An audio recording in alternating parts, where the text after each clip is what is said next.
Criterio. Una entrevista de Mix de Medios.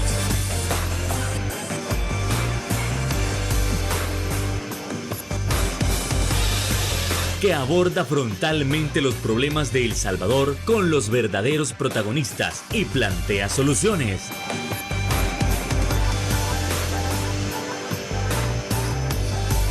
Criterios.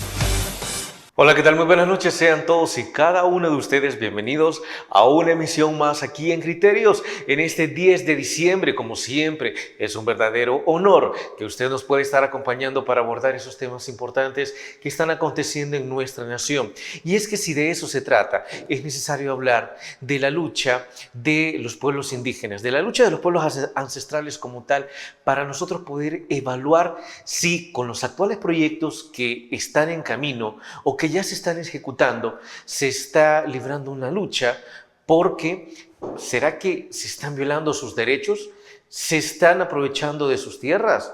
Bueno, hay que abordar esos temas, así que para ello, esta noche lo estaremos abordando con nuestro invitado especial. Estamos hablando del secretario general del Movimiento Indígena para la Integración de la Lucha de los Pueblos Ancestrales, Moisés Márquez. ¿Qué tal, Moisés? Muy buenas noches. Encantado. Hola, buenas noches. Muchas gracias por el espacio y bueno, aquí estamos para hablar sobre el tema justamente de despojos que se están haciendo por megaproyectos y cómo impacta también los pueblos indígenas. Encantado que nos puedas estar acompañando, así que vamos entrando con ese primer punto, ya que es, bueno, alguien dirá, mire, pero ¿qué tanto les puede afectar a ellos o a ellas si para muchos consideran que es una población reducida? Bueno, será una población reducida, pero no por eso deja de ser importante. No por eso quiere decir de que los proyectos no les están dañando de una u otra manera. Vámonos con el tema que está de moda en la actualidad, la minería. ¿Qué tanto les puede afectar? Por favor, Moisés. Sí, bueno, en primer lugar, tener claro que históricamente los pueblos indígenas en El Salvador han sido invisibilizados. Sí. Existe una política de Estado de facto de exclusión de la población indígena. En este sentido, hasta el 2014 es cuando se reconoce a través de la reforma a la Constitución a los pueblos indígenas como tal, ¿no? Pero de ahí no ha existido como políticas para garantizar y fortalecer los derechos, ¿no? Y un ejemplo de esto es que no se ha ratificado el convenio 169 de la OIT, que justamente habla de que antes de establecer proyectos debe de existir una consulta previa, libre e informada. Justamente el tema de la minería viene a impactar a territorios indígenas, que por ejemplo en la zona de Oriente, con minas que ya existían, ¿no? Como San Sebastián, en La Unión, ¿no? Sí, en San Miguel, sería en San Miguel, Divisadero, el hormiguero, justamente, ¿no? Que se le denomina a esas minerías que todavía existen en el territorio oriente de San Miguel y que justamente, ¿no? Históricamente son territorios pertenecientes a pueblos lencas. Entonces, y esto no se habla porque ha existido esa invisibilización durante años, ¿no? Que incluso viene desde los años de 1780 el tema de la minería, donde se empieza a extraer los recursos y el despojo también de la tierra justamente de comunidades indígenas que luego son a través de leyes como la ley de extinción de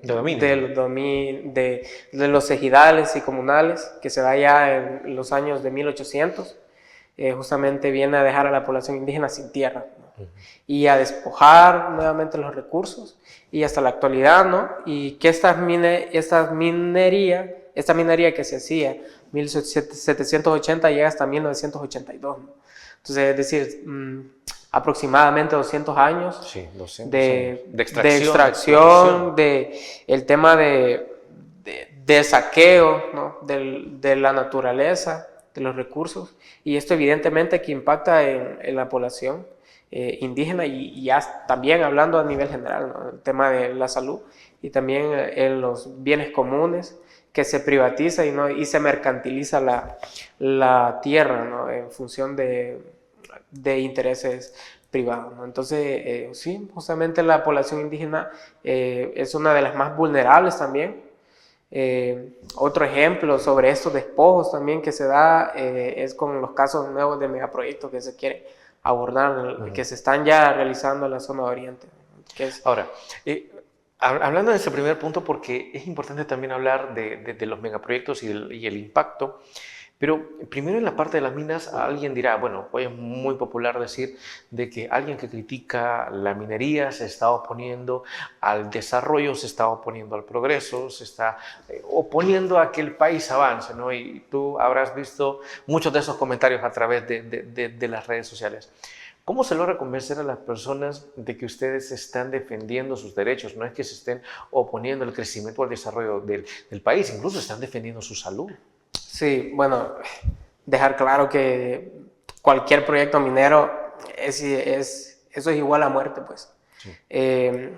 Nada más, por ejemplo, el informe Voces Silenciadas de Global Witness del 2023 habla de que en el ranking de asesinatos por proyectos de desarrollo, solo en la región de América Central y en Sudamérica se dieron 23 asesinatos por personas que defendían el territorio y la naturaleza. Es decir, hablar de la minería como algo que traerá mejoras a la vida de la población, está comprobado que es todo lo contrario. Eso es igual a muerte, tanto a defensores, y bueno, tenemos el caso de aquí en El Salvador de 4 personas de Cabañas, ¿no? Del caso de Pacific Rim. Sí, ya existe, es decir, todo un ejemplo en donde la minería no provee a la población realmente desarrollo, sino que todo lo contrario, una vulneración a sus derechos, tanto en la salud, pero también el medio ambiente, el deterioro del agua, que es un recurso no renovable para empezar. Y entonces que cuando estamos hablando de minería, eso implica la contaminación a través de mercurio, cianuro. Entonces, y esto que posteriormente termina, que ya lo han hablado, termina yéndose a los mantos acuíferos, y, por ejemplo, afectando después a quienes buscan la extracción de agua como el vital líquido, ¿no? Como agua potable. Y entonces esto vendría a afectar, por ejemplo, una de las zonas principales de donde la gente se provee del agua, como es el río Lempa. Entonces, es decir, las afectaciones tanto a nivel ambiental como también a la vida de las personas se está poniendo en riesgo con proyectos de minería. Todo lo contrario a desarrollo. Si estás hablando de extraer los recursos a través de estos proyectos, estás sacrificando también a las generaciones presentes y futuras. Totalmente. Ahora bien, de parte del movimiento indígena, no hay manera en que el Estado y específicamente los administradores, hablando que es el gobierno, no hay manera en que los convenza en que esto puede cambiar. Vaya, por ejemplo, el presidente viene y menciona de que antes las cosas salían mal porque gobernaban otros, ¿no? Por eso, pues, la minería no funcionaba, ¿no? Pero que ahora, con las cosas que se han visto, ahora la minería sí puede funcionar con esta administración. ¿Ustedes se convencen de esto? ¿Compran el argumento? ¿Compran el discurso? No. Bueno, para empezar, las justificaciones que realiza pareciese que habla más de manera subjetiva de un capricho por querer llevar a cabo un proyecto que, como ya he dicho, implica muerte.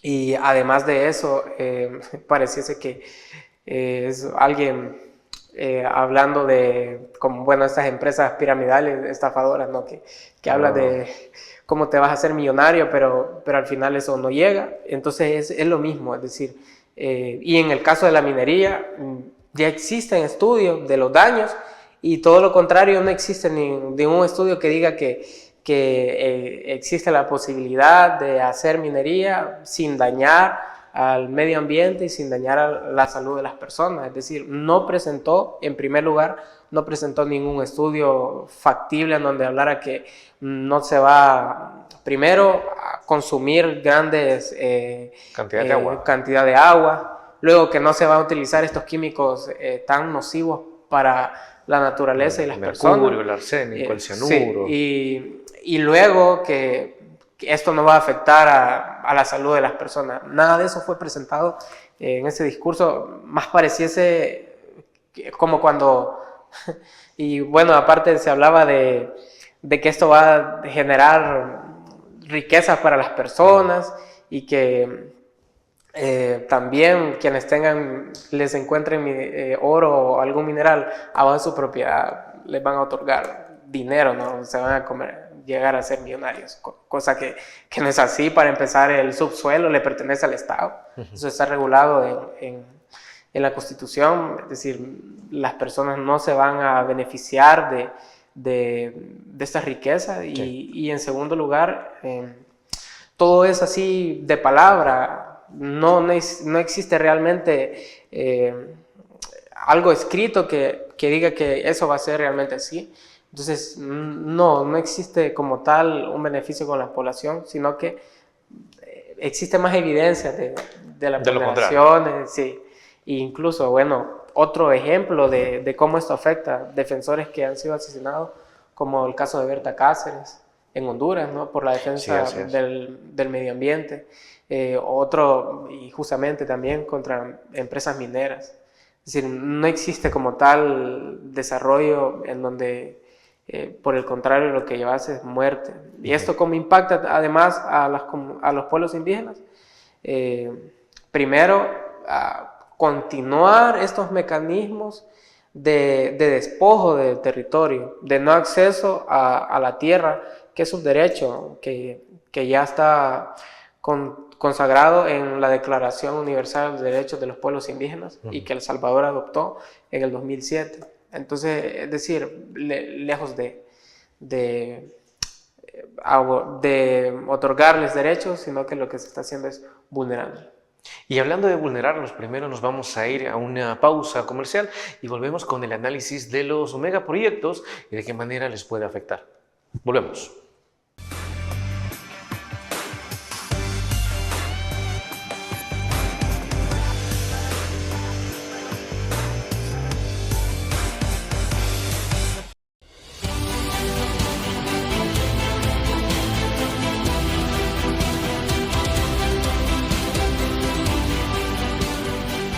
Nuestro compromiso, nuestra pasión, son algunas de las cosas que nos caracterizan como salvadoreños. Farmacia La Buena, la farmacia de todos.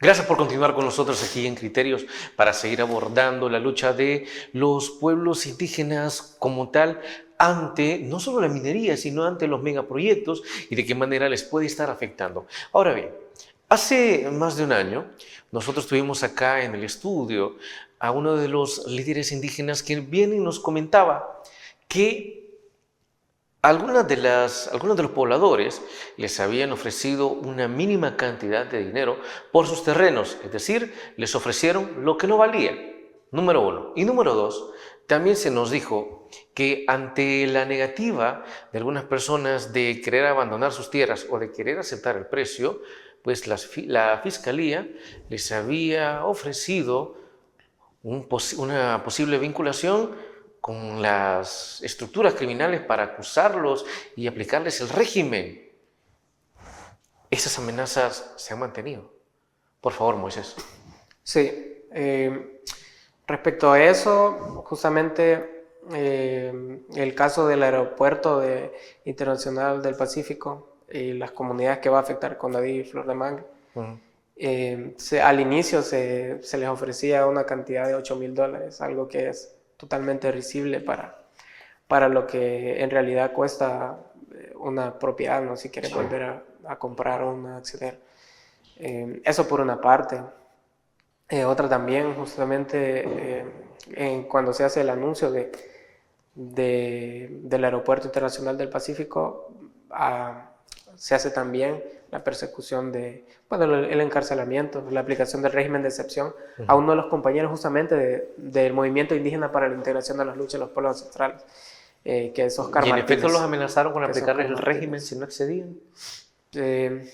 Como tal,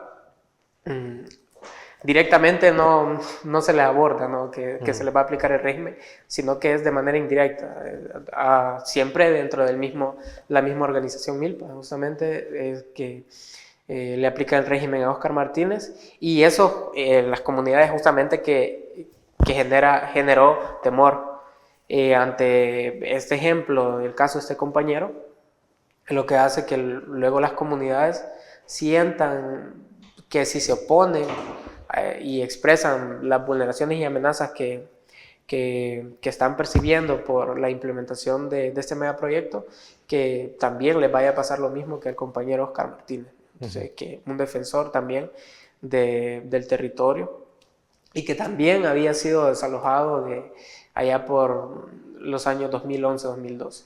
Entonces, vemos cómo estas prácticas, si bien no se hace a la comunidad directa donde se está aplicando el megaproyecto, pero sí cercana a esa comunidad, y esto sí que ahí a las zonas va a generar como ese temor de si continúan hablando sobre las vulneraciones, que también les vaya a pasar lo mismo. Luego, este es el caso del Aeropuerto Internacional del Pacífico, pero también está el caso de Surf City Fase 2 en la comunidad de Licacal, una comunidad costera, y que... ¿Entre La Unión y San Miguel? Sí, es en La Unión. Sí. Y que justamente ahí sí se aplica el régimen de excepción a 3 compañeros, a 3 miembros de la comunidad, justamente en el contexto de ya el anuncio de la aplicación del proyecto de Surf City Fase 2 en el Icacal, y comunidades que ya también, la comunidad ya se había pronunciado sobre amenazas de desalojo, las vulneraciones de derecho a la vivienda, y también amenazas por entes privados. Entonces... ¿Hasta por entes privados? Sí,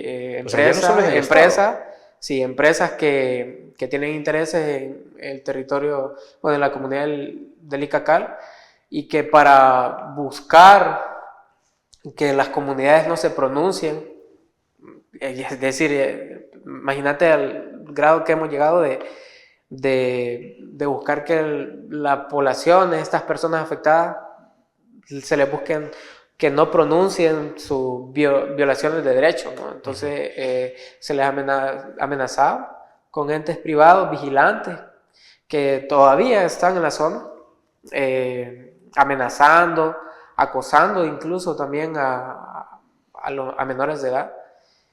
¿Hasta los menores de edad? Sí, entonces, sí, por supuesto. Y esto lo que genera es un temor justamente en los miembros de la comunidad a pronunciarse. Pero aún así y con esas prácticas, las comunidades del Icacal ha sido una comunidad muy unida, y hemos visto, por ejemplo, el caso de líderes como Carlos, compañero Carlos del Icacal, que se ha pronunciado para hablar sobre la amenaza que tiene de que toda la comunidad la vaya a despojar de sus viviendas. Son 75 familias aproximadamente, un promedio de 75 familias que estarían siendo desalojadas de sus viviendas. Familias que han estado ahí por más de 30 años.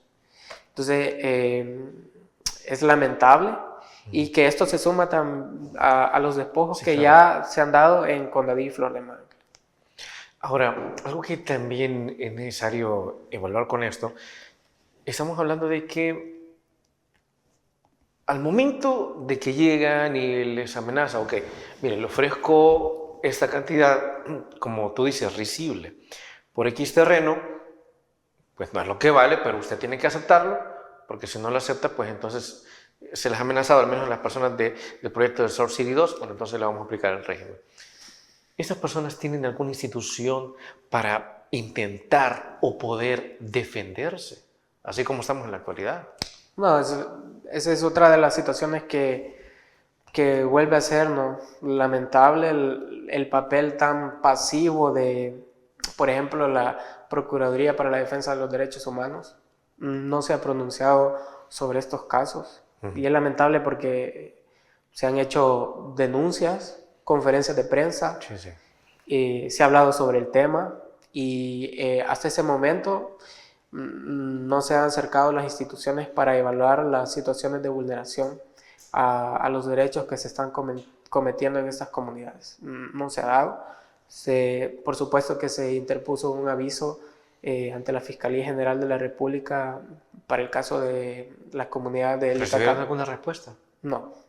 Es decir, es lamentable cómo las instituciones del Estado van a fortalecer estos mecanismos de vulneración que se están dando en el contexto del régimen de excepción, en donde parece ser que la voluntad, ¿no?, de unos pocos, influenciado por intereses privados, económicos, por un enfoque de desarrollo económico que daña a la población, ¿no? Impera más que los derechos ya conquistados, y que las instituciones justamente del Estado deberían de estar vigilando y porque se cumplen. Entonces, no existe una Fiscalía General de la República y una PDH muy pasiva ante estas situaciones de vulneración. Y en cuanto a las instancias internacionales, ¿han intentado recurrir? Pues claro, en cuanto a las instancias internacionales sí que se ha tenido una respuesta, pero sabemos que en el caso de las instancias internacionales no tienen ese mecanismo de coacción, ¿no?, ante el Estado. Entonces, no es la misma función de una institución internacional que las que debería tener la institución nacional. Entonces, pero claro que se ha hecho denuncia en el Foro Permanente para las Cuestiones de los Pueblos Indígenas y también ante el Mecanismo de Expertos para los Derechos de los Pueblos Indígenas, MEDPI, en donde en primer lugar se visibiliza esta situación, pero luego también estos organismos se han pronunciado y también a través del examen periódico universal, el EPU, ¿no? También se ha llevado a cabo estas vulneraciones y claro que la ONU se está pronunciando y está vigilante sobre lo que está sucediendo en El Salvador, pero claro, la coercividad que pudieran tener no existe. No puede hacer mucho más. Así nos vamos a ir a la siguiente pausa comercial. Regresamos aquí en Criterios.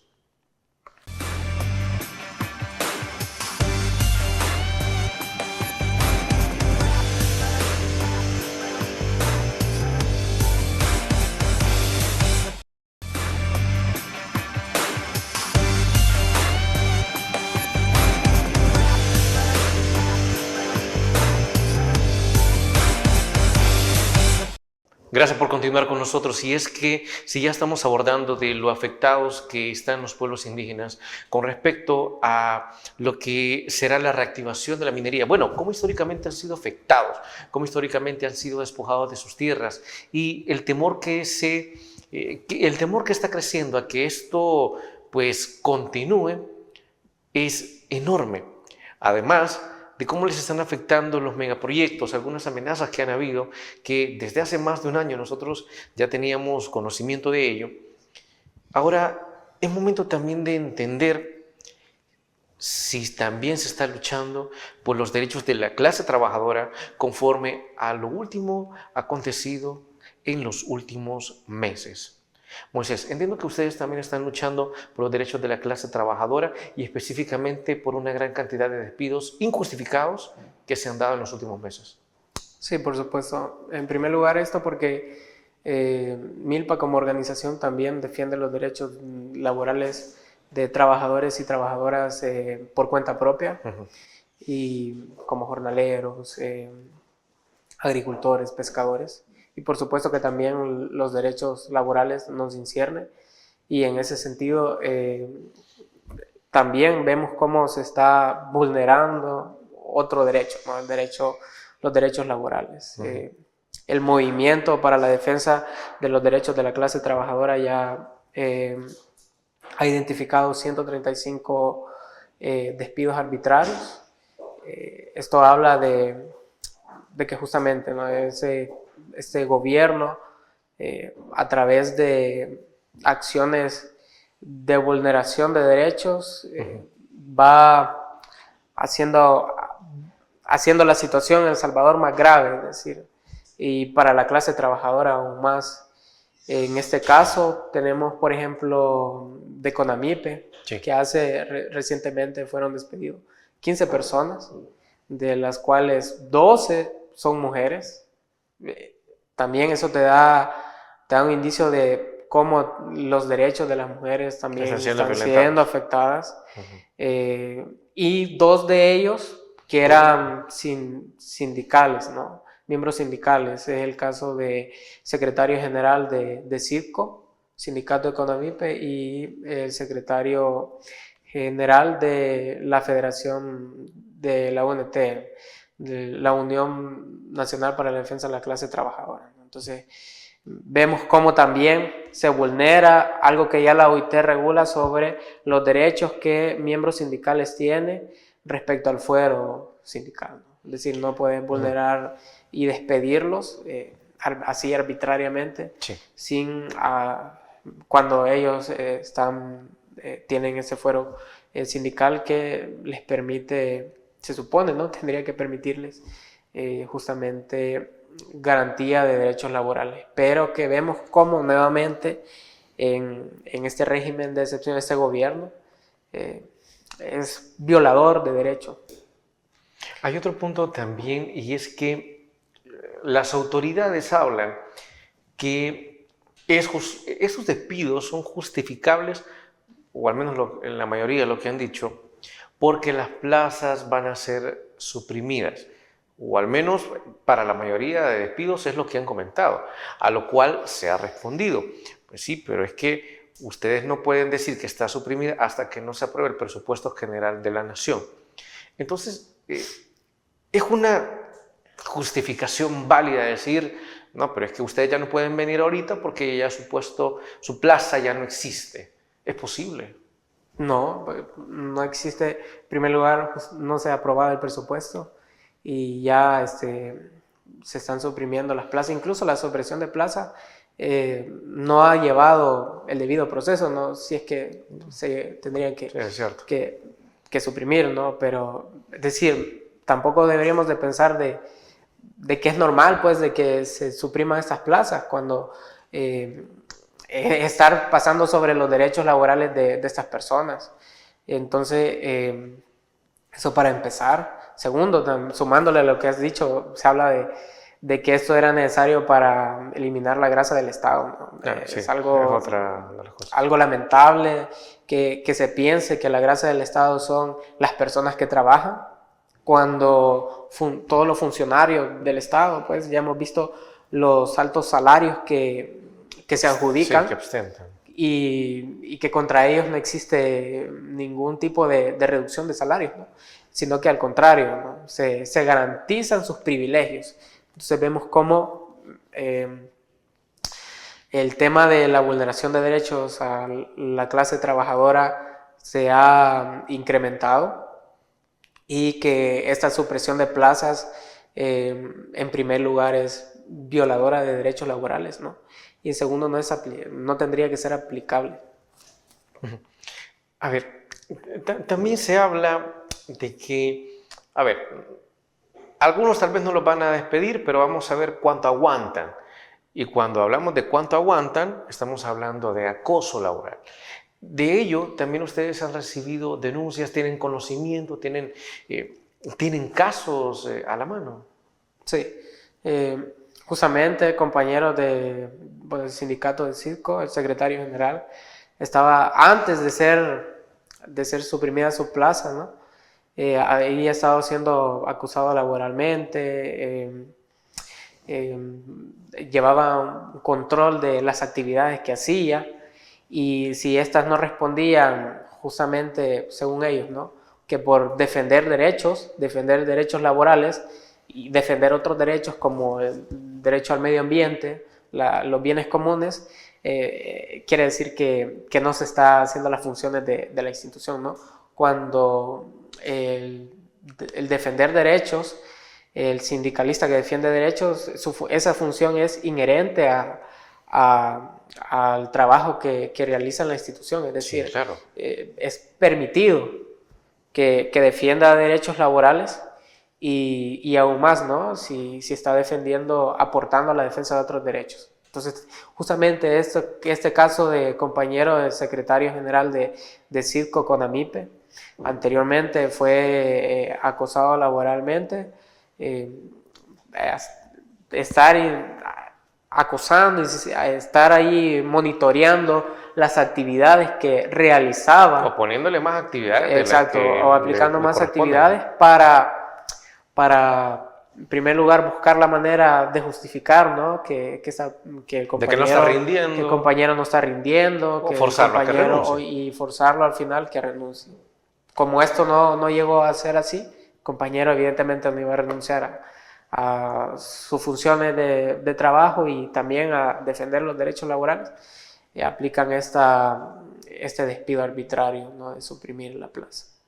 En eso también entiendo que varios bueno, no sé si tú me dirás, algunos de los miembros del movimiento han sido afectados con eso también, del movimiento de los pueblos indígenas, por ejemplo.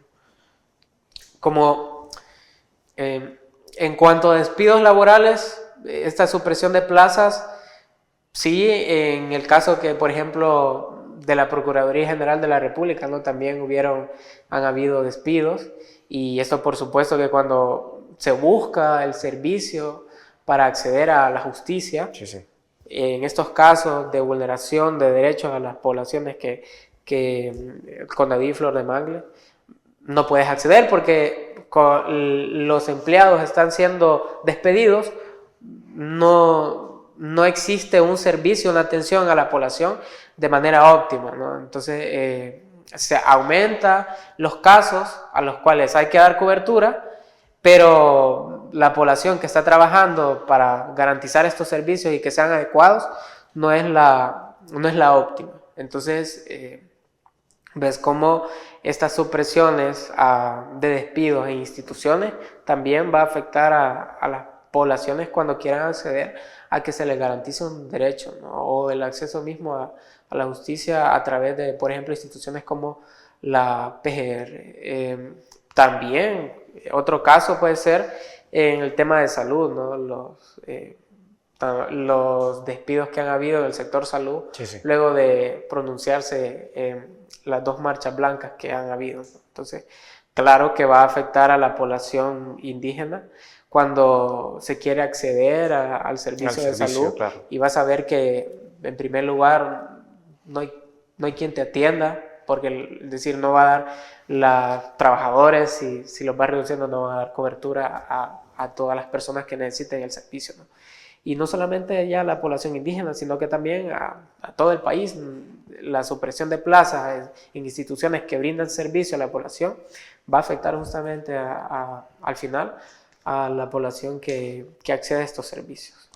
Bueno, y ya que también se tocó el tema de las 2 manifestaciones anteriores, ¿será que para todo esto que se está dando respecto a la vulneración de los derechos de los pueblos indígenas y también de la clase trabajadora, se estará gestando algún movimiento, alguna marcha por ahí? Bueno, eso tras la pausa comercial.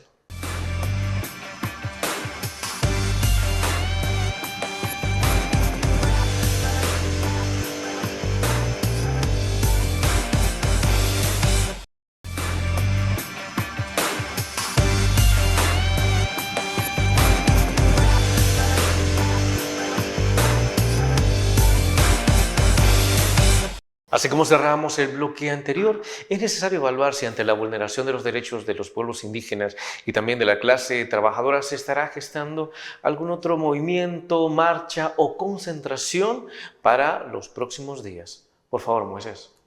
Sí, también uno de los motivos de estar en este espacio es para hacer un llamado a la población en general y la población también trabajadora, la clase trabajadora, a que nos sumemos a la marcha que va a haber el 21 de diciembre, que se ha denominado Negra Navidad, porque justamente, ¿no? Aquí hemos hablado de todas las situaciones de vulneración de derechos que hay en el ámbito laboral, en el ámbito de salud, en el ámbito de a las poblaciones indígenas por las afectaciones de megaproyectos de inversión, y también la minería, la eliminación, bueno, la derogación que posiblemente se dé a la ley contra la minería.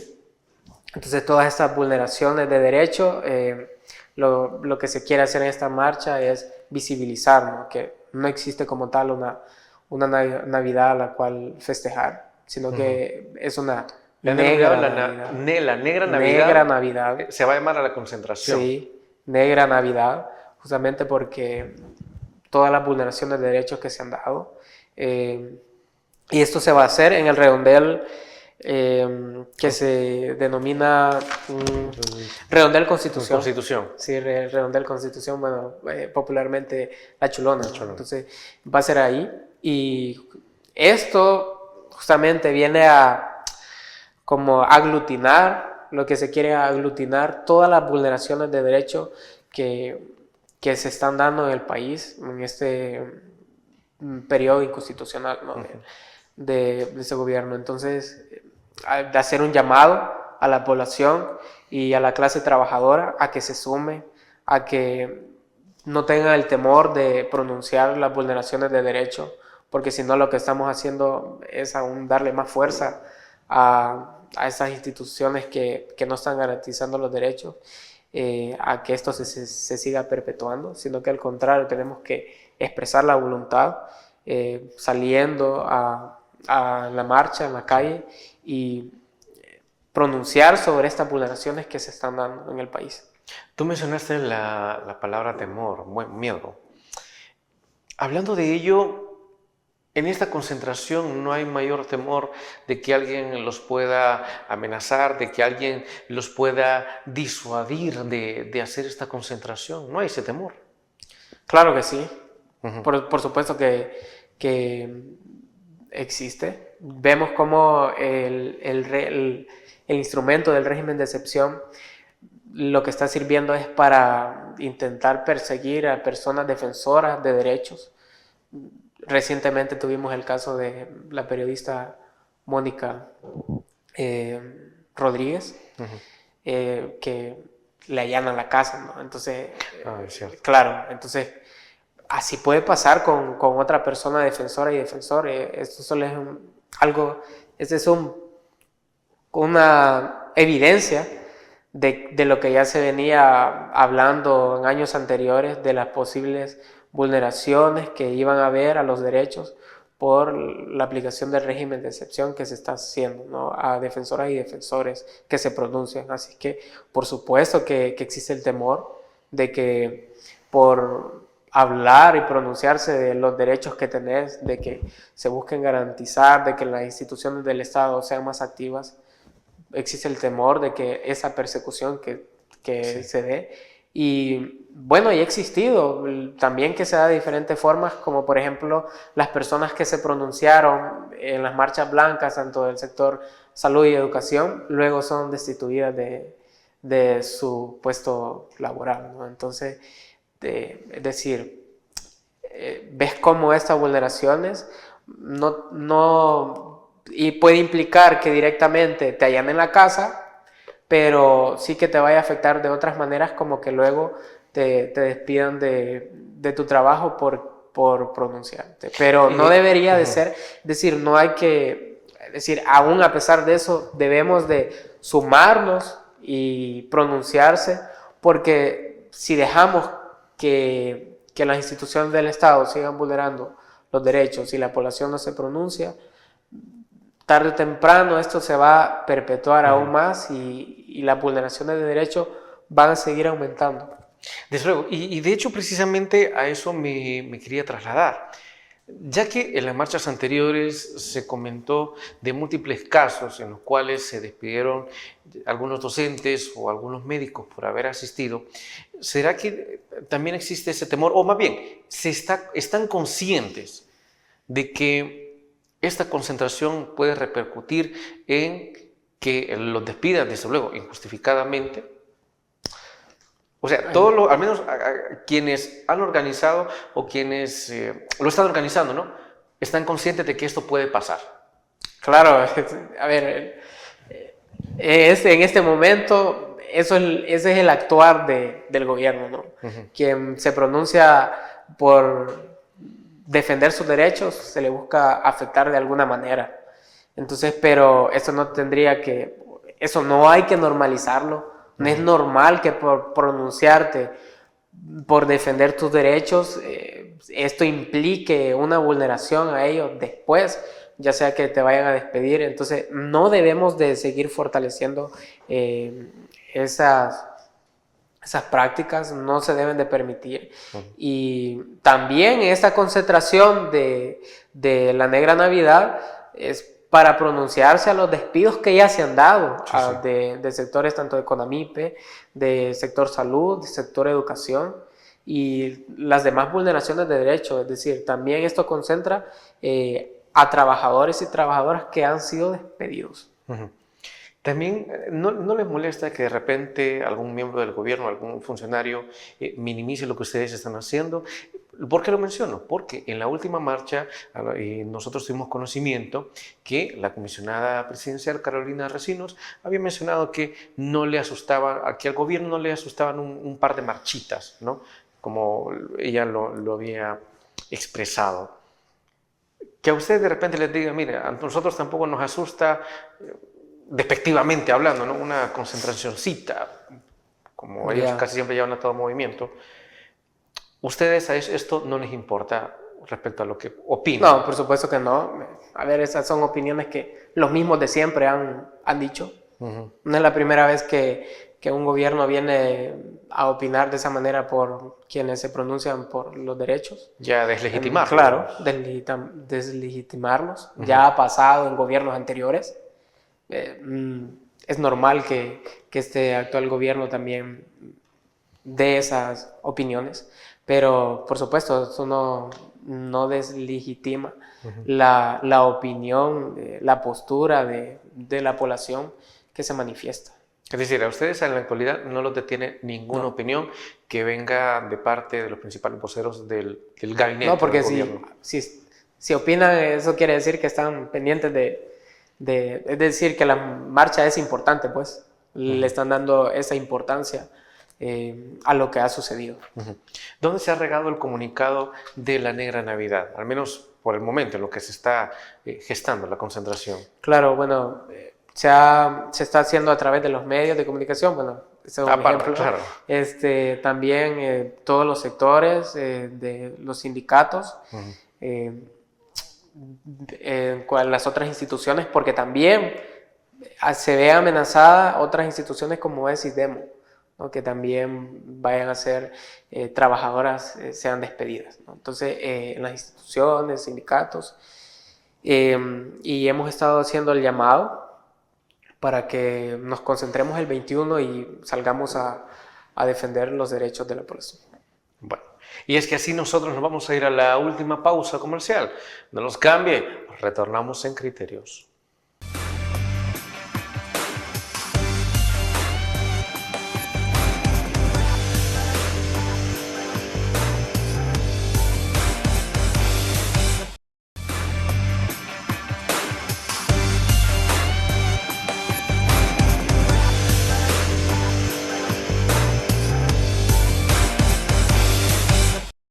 Y es que, a fin de cuentas, si usted también quiere acompañar o quiere ser parte de esta concentración denominada la Negra Navidad con respecto a la lucha de los pueblos indígenas y también de la clase trabajadora, pues no está de más recordar el lugar, el día, la hora, si usted desea apoyar también. Por favor, Moisés. Sí, la invitación a la concentración denominada la Negra Navidad, Redondel Constitución, popularmente llamado La Chilona.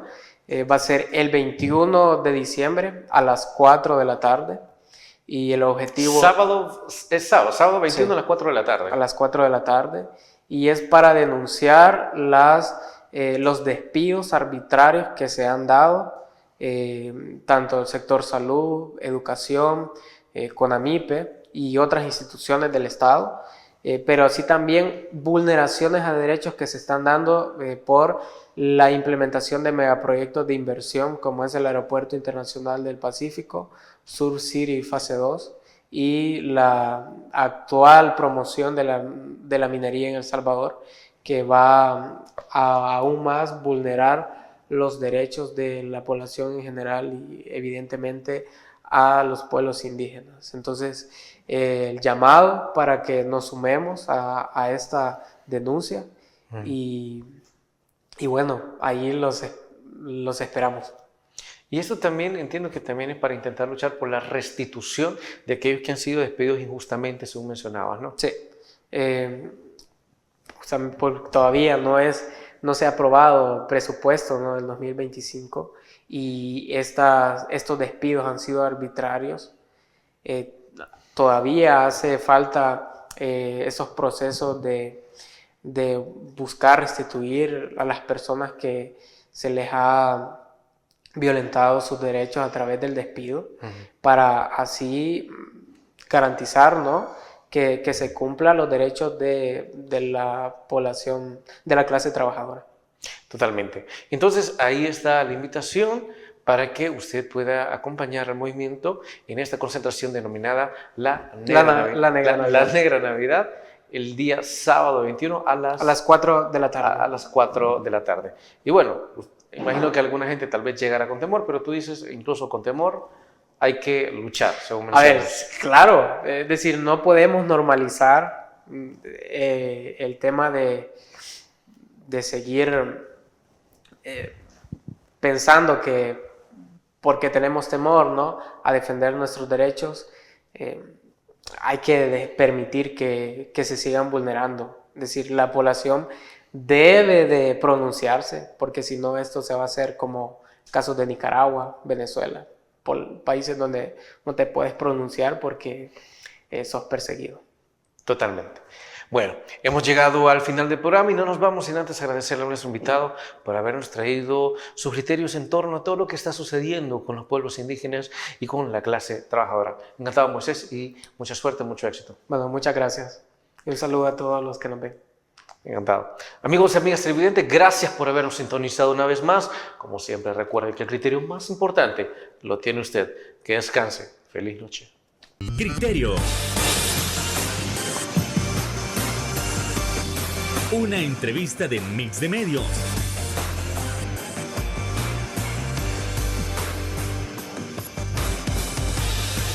Que aborda frontalmente los problemas de El Salvador con los verdaderos protagonistas y plantea soluciones.